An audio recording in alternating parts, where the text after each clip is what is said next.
사람들이 빚이 너무 많아서 소비할 여력이 없죠, 이제. 서민들이 말라 죽는데도 뭐 부동산 살리기에만 계속 올인해서 계속 이제 해왔던 짓거리들이 부동산도 살리지도 못하고 서민들도 되게 힘들게 만들어가고 있다라고 봐야 되겠습니다. 2025년 정책대출 55조로 부동산 살리기를 또 한다라고 하는 것들이 이제는 과연 그렇게 될까 한번 의심해 볼 필요가 있는 것 같습니다. 이제 돈이 전부 콘크리트에 몰려있다 보니까 사람들이 사는 게 더 힘들고 어렵죠. 외식 물가는 오르고 뭔가 해결되는 건 없고 이제 점점 이제 지갑 열기가 어려워진다라고 봐야죠. 언제 어떻게 어떤 식으로 뒤집어질지 모르는데 함부로 지갑 열고 까불어대기가 힘들다라는 겁니다. 그렇게 이제 변해가고 있는 게 지금의 상황이죠. 좀 더 지켜보고 좀 더 살펴봐야겠죠. 다 예견된 모습들입니다. 이제 매출이 70% 80% 줄어든 것도 많고요. 이제 이자 200만원 300만원 내들이 어떻게 소비를 하겠습니까? 자영업자 비중도 2022년 기준 한국이 23%, 캐나다 6.8%, 일본이 9.5%입니다. 한국이 2배 이상 많죠. 그러다 보니까 더 힘든 거죠. 정부는 앞으로도 대기업 위주로 정책을 펼칠 거고요. 서민들은 사실상 소외되죠. 그럴 수밖에 없는 겁니다. 이런 시기에 불편하지만 빚지고 허덕이며 사는 사람들의 일상을 확인하려면 뭘 해야 됩니까? 사채꾼 우시지마라고 하는 일본 드라마 되게 좀 자극적인데요. 검색해서 보면 됩니다. 그러면 인생을 빨리 배울 수 있습니다. 120만원 130만원 받는데 과거에는 버블 경제 때 410 벌었다면서 과시하는데 술 처먹고 이상한 짓거리 하는 놈들이 나오죠. 그런 놈들이 아무 생각 없이 돈 빌립니다. 돈 빌릴 때 곤란한 일 생기면 또 다른 사채업자 찾아가지고 또 빚지고 또 빚지는 거죠.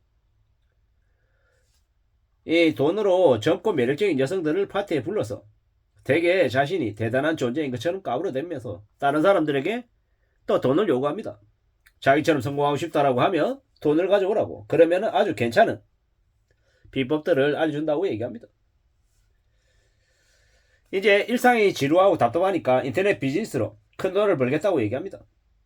근데 그렇게 얘기하는 그들의 모습이 지금 현재 네이버 스마트스토어로 돈 벌 수 있다 이렇게 떠들어대는 것과 뭐가 다른가라는 생각도 들죠.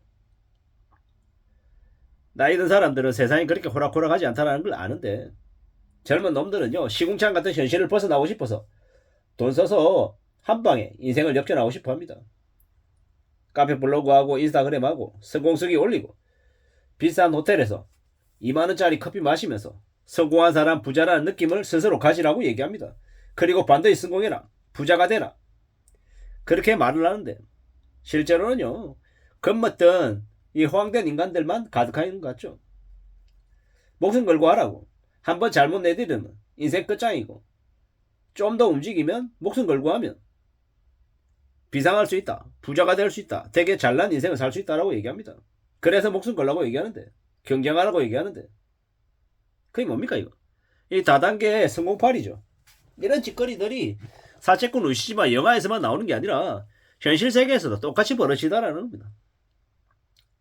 스스로 다짐하고 스스로 된다라고 자기 다짐하면 실제로 성공할 수 있다라고 개소리를 하는데 말 그대로 개소리죠. 그렇게 다짐해서 다 될 것 같으면 교회에 가서 진짜 절실하게 기도하는 사람들 다 부자 되고 다 성공하게요? 그렇지 않잖아요. 근데 그 나쁜 놈 위에 더 나쁜 놈들이 또 나타나죠. 나쁜 놈들 덩쳐먹는 놈도 나오고 또 가족의 돈 갈취하게 만들고 별짓거리 다 하고 몸 팔아서 돈 만들라 그러고 범죄 저질러서 돈 벌라 그러고 돈 벌기 위해서는 수단과 방법을 가리지 말라고 얘기합니다. 근데 그런 말에 놀아나다 보면 인생이 어떻게 됩니까? 순식간에 개폭망하죠. 나중에는요 되돌아보면 평범하고 보통의 삶을 살았던 과거가 그립게 되는 겁니다. 평범하게 일하고 땀 흘리고 애쓴 다음 따뜻한 밥 한 그릇 먹는 게 얼마나 감사하고 고마운 일인지를 지나고 나면 알게 되는 거죠. 왜 그때는 몰랐을까? 왜 그때는 이 호황된 꿈에 취해가지고 쫓아다녔을까? 라고 후회하고 안타까워하죠. 근데 그런 걸 꼭 이렇게 몸으로 겪어야 돈을 잃고 난 다음에 온갖 세파에 다 시달리고 난 다음에 그걸 깨우치냐라는 겁니다. 아예 그냥 어릴 때부터 성실하고 착실한 마음 자세가 탑재가 됐다면 과연 그렇게 살았을까라는 생각도 좀 드는 거죠. 우리가 살아가는 이 세상 삶 참 힘들고 어렵데 막막한데 좀 더 정신 차리고 좀 더 착실하게 살아갈 각오를 하는 건 어려운 건가라는 생각이 드는 거죠. 이제부터라도 막장으로 인생이 흘러가지 않기 위해서 정신 차려야 되고 세상이 무섭다는 걸 사채꾼 우시지마를 통해서 많이 깨우쳐야 된다고 생각합니다. 실제로 사채꾼 우시지마 일본 드라마보다 일본 만화책이 더 잔인하고 더 두렵습니다. 더 무섭고요. 하지만 사채꾼 우시지마 영화나 드라마를 보는 것 적극 추천드립니다. 불편하고 좀 답답하고 짜증나는 장면들이 많지만 현실이 그렇기 때문에 그런 작품들을 통해서 우리는 간접적으로 배워야 합니다. 빚이 얼마나 무섭다라는 걸 조금만 삐끗하면 인생이 나락으로 추락할 수 있다는 것을, 그리고 함부로 돈을 권하거나 성공을 권하거나 부자가 되라고 부추기는 빚을 상당수가 가짜라는 걸 알게끔 해주는 그런 드라마 작품인 것 같습니다.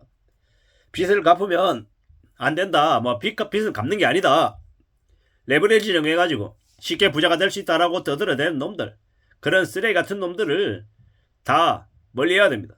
그래야 안전하게 살아갈 수 있습니다. 험한 세상을 살아가는데 온갖 것들이 되게 대단한 것처럼 자신을 부자로 만들어줄 수 있는 것처럼 하지만 현실은 그렇지 않다라는 것. 꽤 충격적이고 꽤 놀라운 일들이 앞으로도 계속 벌어집니다.